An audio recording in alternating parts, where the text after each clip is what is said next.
In the beginning, there was sexual assault. At the dawn of recorded history, in ancient Babylon, the law of the land was something called the Hammurabi Code.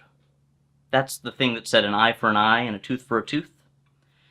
It also said that a woman's sexuality was the property of her husband, which in layman's terms means that he could pretty much rape her whenever he wanted. In ancient China, even women born to nobility were considered deeply inferior to men, and poorer women could be bought and sold by their male relatives for any number of reasons, up to and including selling one's own daughter or sister to a brothel for the money, which happened a lot. In ancient Greece, the great philosopher Aristotle said that, quote, "Man is by nature superior to the female, and so the man should rule and the woman should be ruled," end quote. Women were pretty much property there too. In ancient Rome, things were a little better for women. The wealthy ones could run estates, which were kind of like the big corporations of the time, so that's progress. On the other hand, they still couldn't vote, and were still second-class citizens to men. And then came the Middle Ages, which were, well, you've seen Game of Thrones, so you know, not great. Things were better in some parts of the Islamic world at the time, but in a lot of places, same story, locked out of the public square, sold into marriage. Once in a marriage, they're the husband's property.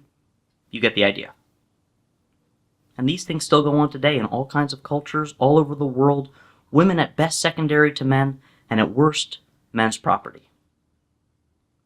Now, lest we think that there is some natural order at work here, it's important to note that in a few places, like certain periods in ancient Egypt or ancient Mayan societies or Native American societies or a host of hunter-gatherer societies around the world, women were not subordinate. In ancient Egypt, a woman could actually ascend to the highest office in the land and become pharaoh, though it didn't happen a lot. But ancient Egypt was kind of a long time ago now, and the fact remains that if you were born female in most parts of the world at almost any time in history, you'd have been pretty much powerless. You'd have been property, beaten, raped, a slave, and in many places women still are. In fact, in certain states within the United States, it was legal to rape your wife until 1994. People said it was a family affair, we shouldn't interfere. 1994, I was alive. Most people watching this video were alive. Anybody over the age of 22. Until finally, in 1994, Congress passed the Violence Against Women Act, and it didn't solve everything. We still have a lot more work to do, but sexual assault has significantly decreased since that time, and at the very least, it's illegal. Given this terrible history, from ancient Babylon to when I was in middle school, it would be weird if, when presented with the possibility that the single most powerful person in the world could be a woman, there wasn't some crazy reactive pushback. It would be weird if our society on some level didn't feel just a little bit uncomfortable. If deep down a lot of us, male, female, and otherwise, didn't feel just a little bit ill at ease. So don't believe for a minute that it's not a big deal that the President of the United States might be a woman, or think that the fact that she's a woman isn't a reason to vote for her.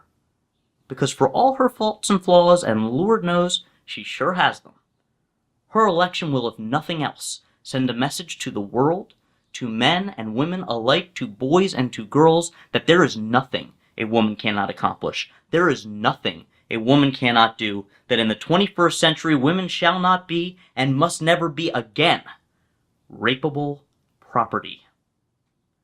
That's why I am genuinely excited to be voting this November. That's what I'm voting for.